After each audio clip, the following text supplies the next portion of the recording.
Welcome to news 21 दोस्तों। चलिए आज की ताज़ा खबरों पर एक बार नज़र डालते हैं।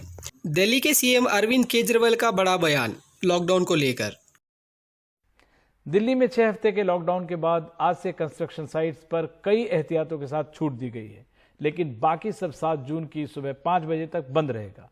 कोरोना वायरस की रफ्तार अब धीमी होती दिखाई दे रही है। दिल्ली में कोरोना के 946 नए केस सामने आए हैं, जो 22 मार्च के बाद सबसे कम है। दिल्ली में पिछले 24 घंटे में 78 मरीजों की मौत हुई है और ये संख्या 12 अप्रैल के बाद सबसे कम है। दिल्ली में एक्टिव मामलों की संख्या भी कम होकर 12,000 के करीब रह गई है। दिल्ली में रिकवरी रेट बढ़कर 97.45% हो गया है और संक्रमण दर 1.25% यानी 1.25% रह गई। दिल्ली में पिछले 24 घंटे में 75,440 कोरोना के टेस्ट करवाए गए हैं। चलिए एक बार नजर डालते हैं किस देश में ज्यादा कोरोना फैल रहा है। फोकस है कोरोना वायरस, और इसी पर चर्चा करने के लिए आज मैं आपके साथ जुड़ रही हूं, क्योंकि जो भारत में पहली बार आइडेंटिफाई किया गया था वेरिएंट, उसको लेकर के अब जो डेटा सामने आया है वो ये कह रहा है कि इससे सिवियरिटी ऑफ डिजीज यानी कि कितनी गंभीर हो रही है बीमारी, और जो कि हॉस्पिटलाइजेशन में एक तरीके से रिफ्लेक्ट करती है कि अगर किसी को इस वायरस से संक्रमण होता है तो हॉस्पिटल जाने के चांसेस कितने हैं। वो अगर हम देखें तो उसमें भारत में पाए जाने वाले वेरिएंट और यूके में पाए जाने वाले वेरिएंट दोनों में ज्यादा अंतर नहीं है। ये डेटा जो है हमें यूके से मिला है। यूके अपने डेटा में कहता है कि सिर्फ 1.1% जो B1617 वेरिएंट है, यानी कि जो भारत में पाया गया था, उसको हॉस्पिटलाइजेशन की जरूरत पड़ी। और बल्कि उनका तो कहना है कि B117 जो कि यूके में पाया गया वेरिएंट है, उसमें 1.5% लोगों को हॉस्पिटलाइजेशन की जरूरत पड़ी।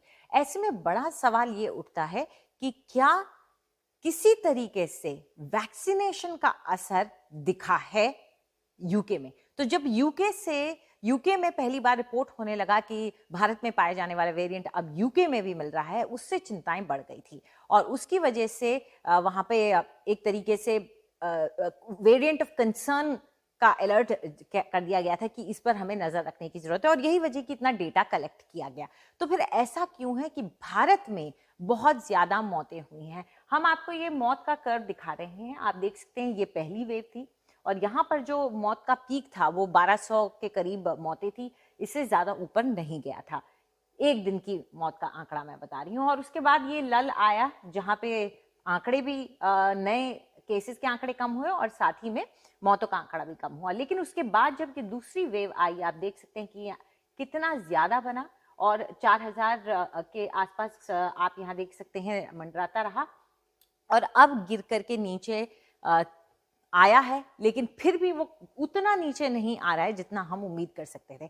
तो फिर ऐसा क्यों है कि हमारे देश में मौतों का आंकड़ा इतना बड़ा? अगर ये वाला वेरिएंट इस बार जो अमरावती में सबसे पहली बार पाया गया था, उसके बाद हमारे देश के कई इलाकों में फैला, अगर उस वेरिएंट की वजह से ज्यादा हॉस्पिटलाइजेशन नहीं होना था तो क्यों इस बार हमारे यहाँ मौतें भी ज्यादा हुई और ज्यादा लोग हॉस्पिटल की तरफ गए? क्योंकि जब स्थिति बिगड़ी तो हमने देखा कि किस तरीके से लोगों की लगातार मदद की गुहारें सामने आ रही थी सोशल मीडिया के जरिए और खबरों में। तो क्या डिफरेंस क्यों है ये? इसका शायद एक जवाब हो सकता है, वो है वैक्सीनेशन।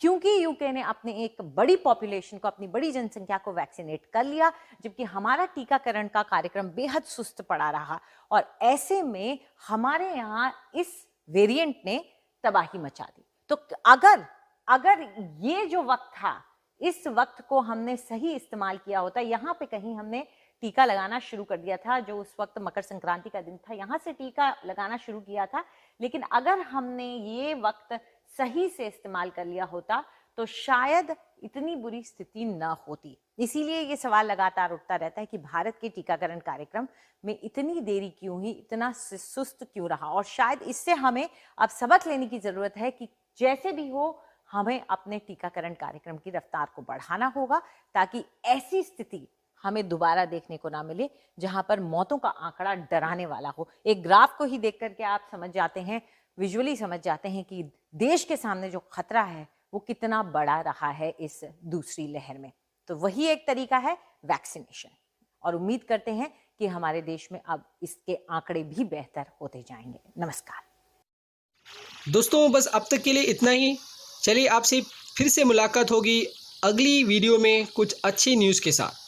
तब तक घर पर रहिए, सेफ्टी से रहिए और सब्सक्राइब करना मत भूलिए।